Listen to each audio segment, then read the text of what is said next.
То есть, ребята, мы продолжаем мировые природные ресурсы, да, если мы на прошлом уроке прошли с вами минеральные ресурсы, то мы сегодня поговорим о водных ресурсах и также о земельных ресурсах.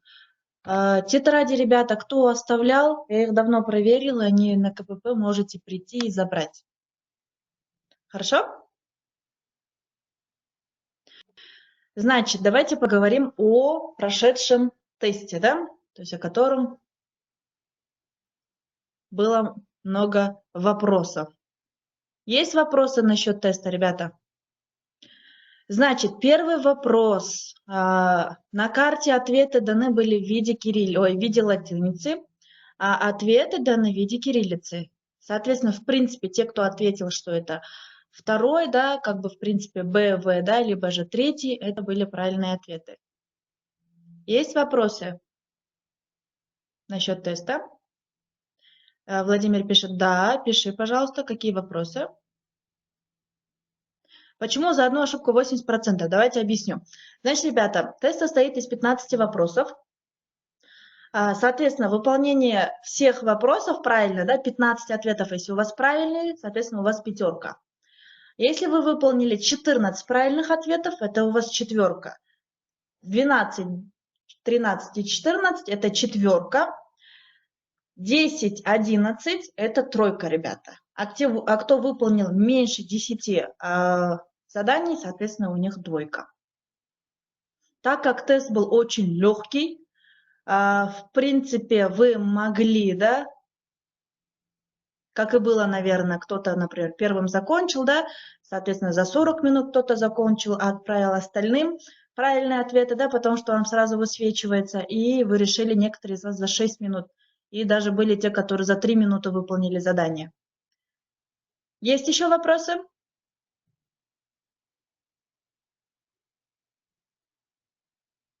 Абай, какой вопрос?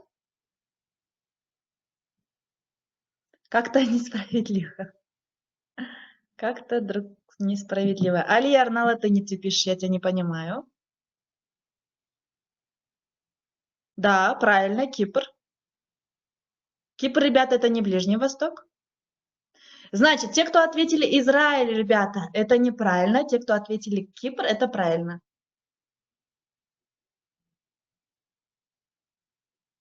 В принципе, у всех были правильные ответы. Вы, ребята, не беспокойтесь, система вам засчитала 0 баллов. Я проверяла каждый ваш ответ. Соответственно, выставила ваши оценки.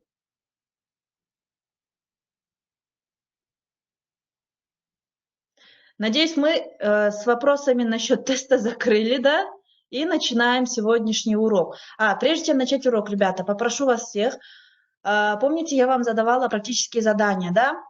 Соответственно, ребята, попрошу вас до следующей недели, до конца следующей недели я классным руководителям вышли все домашние задания, которые должны быть у вас в тетради, то есть в конспектах, да?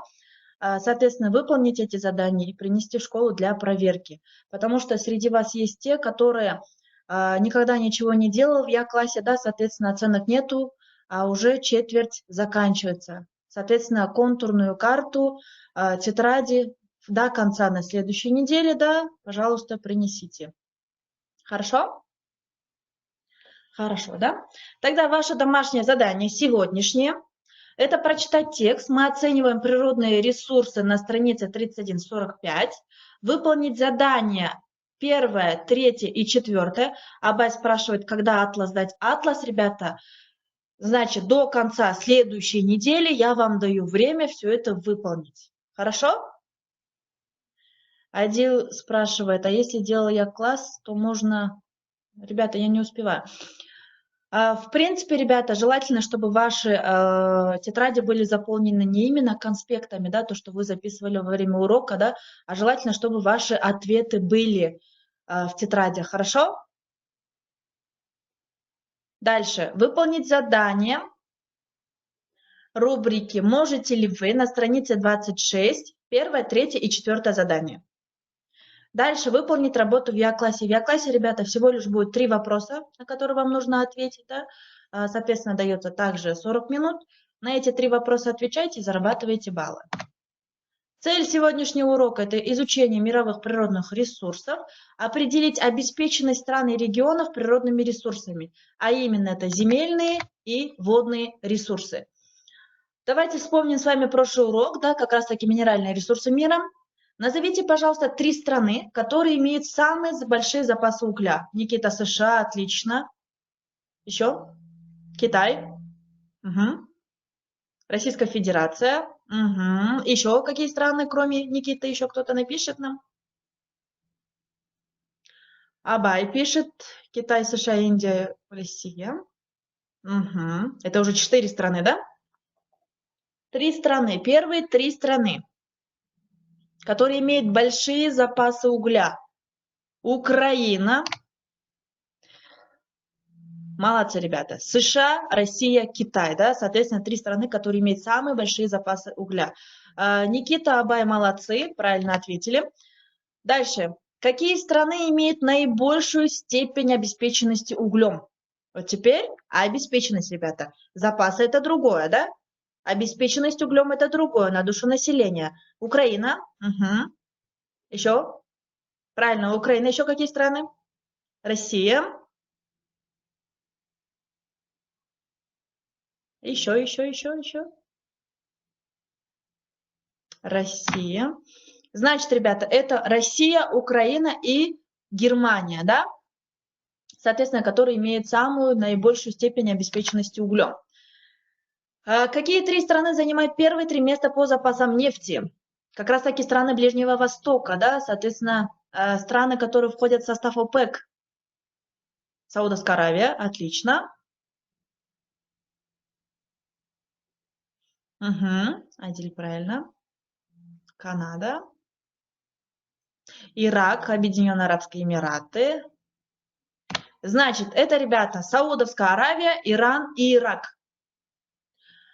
Ребята, если вы хотите, приносите, когда вам удобно. Оставляйте все ваши тетради и контурные карты на КПП. Желательно уже на следующей неделе, да, потому что на этой неделе что-то ситуация у нас нестабильная. Желательно, чтобы на этой неделе вы из дома пока не выходили. Хорошо? Нет, Адиль, в тетрадях тоже нужно делать. Он уже 3-й вопрос этот задает. Следующий вопрос. Какие страны имеют высокую степень обеспеченности газом?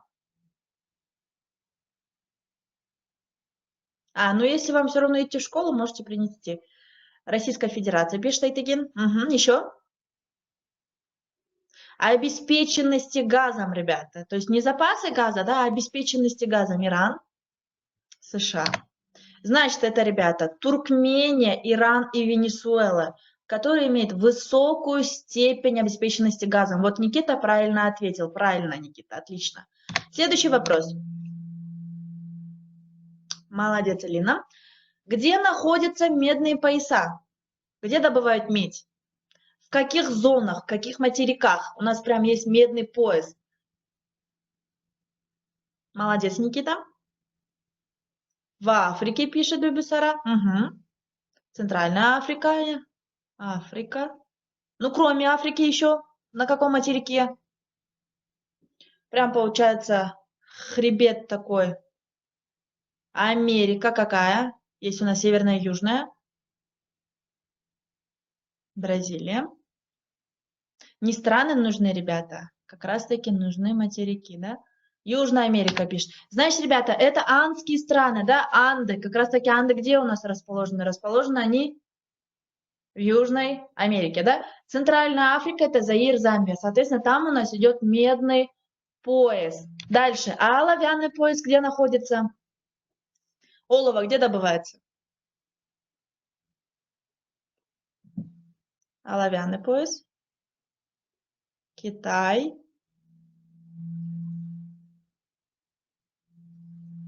Евразия, Тигин пишет. Россия. Австралия. Юго-Восточная Азия, да, если по регионам. Правильный ответ – Юго-Восточная Азия. Молодцы, ребята, кто активно участвовал, оценки вы получите за активное участие, да? Соответственно, откройте электронный журнал, там у вас выходит оценка за что вам выставлено. План урока: земельные и водные ресурсы мира. Начнем с земельных ресурсов, да?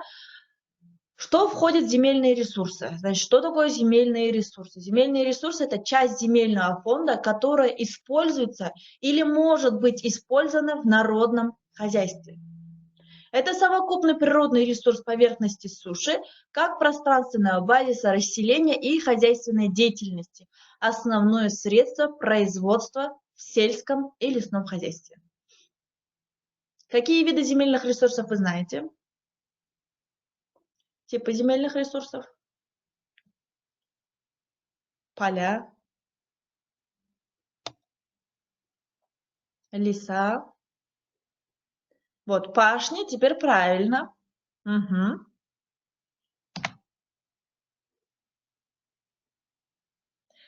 Значит, мы распределяем на луга и пастбища, пашня, непригодные земли, леса и земли поселения, промышленные объекты, транспортные магистрали. Да?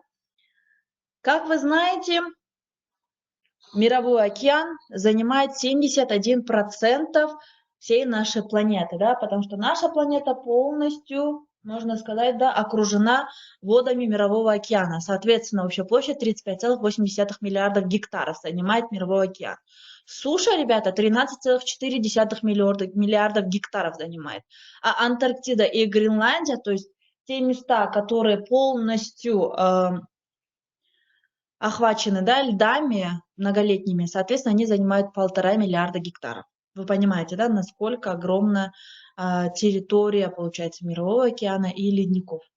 Соответственно, из 13,4 миллиарда гектаров, если возьмем ее как 100%, да, луга и пастбища занимают 23%, леса занимают 30%, пашни и сады занимают 11%, и непригодные земли занимают 34%. А земли поселения промышленных объектов и транспортных магистралей занимают всего лишь 2% от всей площади суши. Желательно вам на уроке конспектировать вот такие вот основные моменты, да, чтобы они у вас были в тетрадях. Посмотрите, пожалуйста, на распределение земельных ресурсов, как раз таки структура земельных угодий мира, да.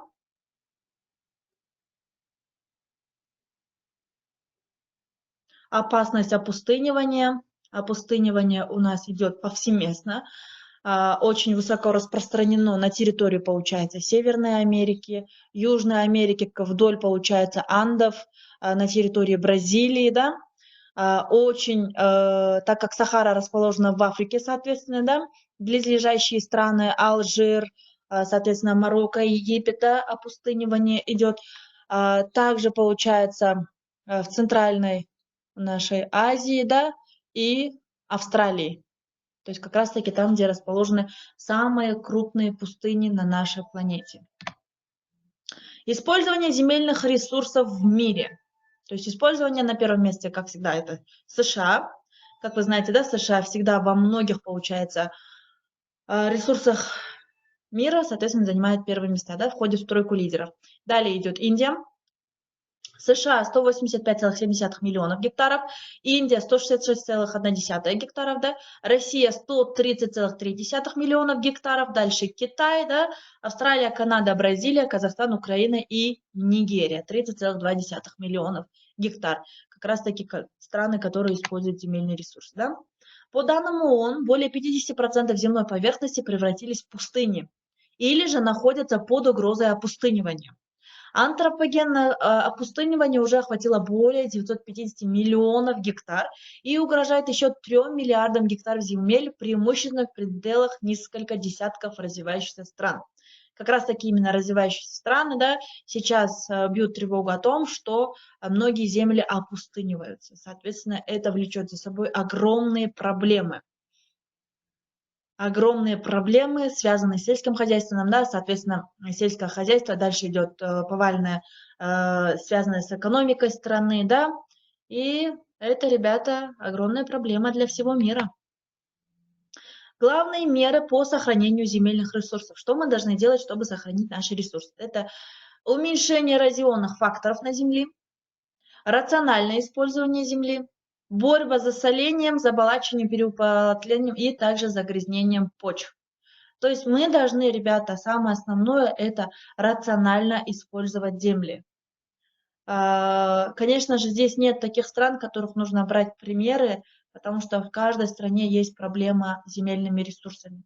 Во-первых, это нехватка, да, а во-вторых, это нерациональное использование, и, конечно же, использование в виде, получается, как раз-таки получения огромных выгод, соответственно, они используют ее постоянно, да, это говорит о том, что эрозионные факторы увеличиваются, да. Дальше, водные ресурсы.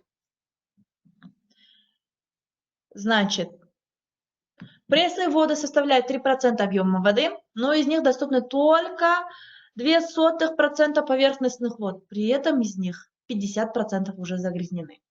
То есть посмотрите, пожалуйста, структуру водных ресурсов, да? 1 386 000 000 кубических километров, соответственно, пресная вода составляет всего лишь 35 миллионов кубических метров, да? Ледники составляют 68,7%, да, подземные источники, соответственно, 30,1%, озера составляют 87%, болота 11% и реки 2%. Это структура водных ресурсов. Главные потребители пресной воды – это сельское хозяйство, то есть как раз-таки на сельское хозяйство уходит 69% пресной воды. Как раз-таки для орошения сельскохозяйственных угодий. Да? Промышленность 21%. Коммунальное хозяйство 6% и водохранилище всего лишь 4%. Соответственно, это потребители пресной воды. Процент населения обеспечен питьевой водой надлежащего качества. Да? Как вы знаете, основной ресурс воды жизнедеятельности является речным стоком. Да? Почти, получается, повсеместно на территории, кроме материка, получается, Африка и стран, получается, Ближнего Востока, да, обеспечены более 90%. Вот посмотрите, синим цветом, да, у нас обозначено. Вот она. Австралия полностью обеспечена, да, ЮАР у нас, страны, получается, Южной Америки, да. 76-90%, до 90% обеспечены страны, получается, Центральной Азии, да, Южной Азии, как раз-таки это Марокко, да. Некоторые страны, получается, расположены в Юго-Восточной Азии. Менее 50%, ребята, посмотрите на карту, как раз-таки это страны Африки, которые обеспечены питьевой водой надлежащего качества, то есть, ребята, хорошего качества, да. В самых маловодных странах на душу населения приходится менее 55 тысяч кубических метров воды. А в некоторых странах, ребята, нет даже данных по как раз-таки питьевой воде. Распределение ресурсов пресной воды по регионам мира. Азия 33%, Южная Америка 27%, да, Северная Америка 17%, Европа 14%, да, Африка 13%, и Австралия всего лишь, ребята, 3%. Страны-лидеры по ресурсам пресной воды – это Бразилия, так как расположена река Амазонка, да, как вы знаете, это самая крупная река во всем мире. Россия – это река Енисей и река Лена, пожалуйста, на картинке можно увидеть, да.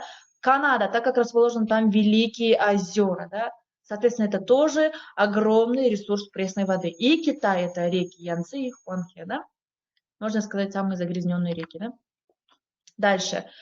Страны с наибольшей водообеспеченностью 1000 кубических метров на один человек. Да, это Суринам, Конго, Гайана и Папуа-Новая Гвинея. То есть как раз такие страны с наибольшей водообеспеченностью. Дальше. Где живут люди, которым не хватает чистой воды? Именно питьевой воды. Да? Страны Африки к югу от Сахары, Южная Азия, Восточная Азия, Юго-Восточная Азия, Латинская Америка и Карибский бассейн, Западная Азия и другие страны.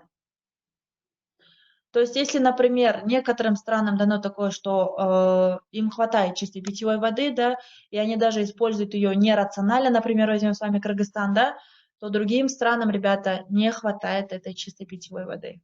Некоторые страны даже вывозят из стран для того, чтобы хоть как-то насладиться чистой питьевой водой, да. Не зря, например, наши ледниковые воды, минеральные воды ценятся за рубежом. Страны с наименьшей водообеспеченностью, ребята, это Йемен, Иордания, Саудовская Аравия, Ливия и Кувейт. Вот посмотрите, где они расположены на карте, да? как раз таки страны Персидского залива, да, Ливия, страна Африки, да, они с наименьшей водообеспеченностью, ребята.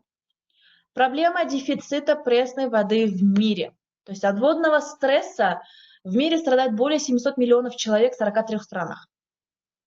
То есть посмотрите на диаграмму, да, если воды Мирового океана составляют 96,5%, 1% это у нас составляет соленые подземные горные озера, да, и 20,5% это запасы пресной воды. Содержатся они в ледниках Антарктиды, Арктики и Гренландии, да.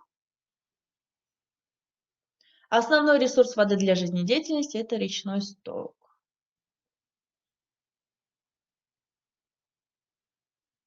Дальше. Какова структура земельного фонда? Давайте напомните мне.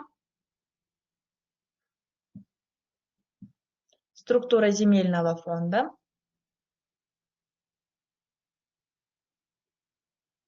Сколько процентов составляют пахотные земли, сколько процентов составляют леса? Никита нам пишет, да? Первый догадался, леса и пахотные земли. Кто еще там не спит? Или есть те, которые уже уснули? Абай пишет, луга, пашни, сады. Отлично, Абай. Ага, молодец.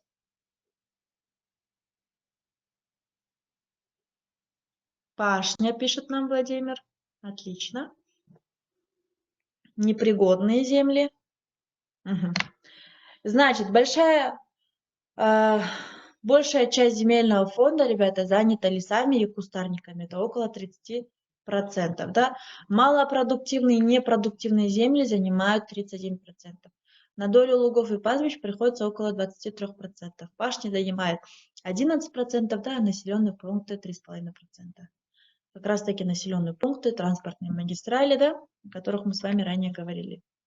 Какие земли представляют наибольшую ценность для человечества? Для экономики, например, страны, да? Плодотворные земли, пахотные земли, черноземы. Мы уже о видах почв говорим, да? Значит, ребята, обрабатываемые земли, именно пашни, являются самыми ценными для человечества, так как там мы можем получить урожайность, да, высокую урожайность для территории, для населения земли. Почему водная проблема становится все более острой?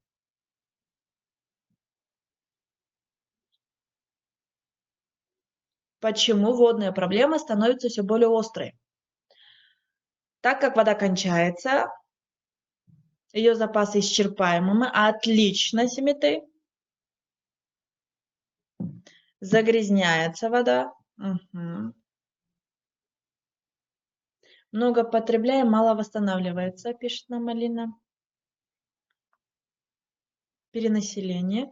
То есть основная проблема, ребята, это нехватка воды, да, соответственно, нехватка воды, перенаселение, то, что вы ранее написали, да, нерациональное использование, да, воды, это как раз-таки острая проблема для человечества.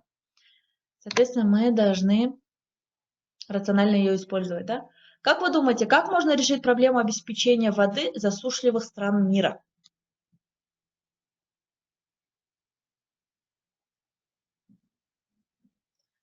Рациональное использование, нам пишет Тимитей. Угу. Водохранилища, тоже хорошая идея. Конечно, многие страны этой идеей уже пользуются, да? Бутыльки с водой ставить, как в Кении решили. Молиться Богу. Правильный оборот воды. То есть, ребята, рационально, правильно ее использовать. Да? Не загрязнять воды.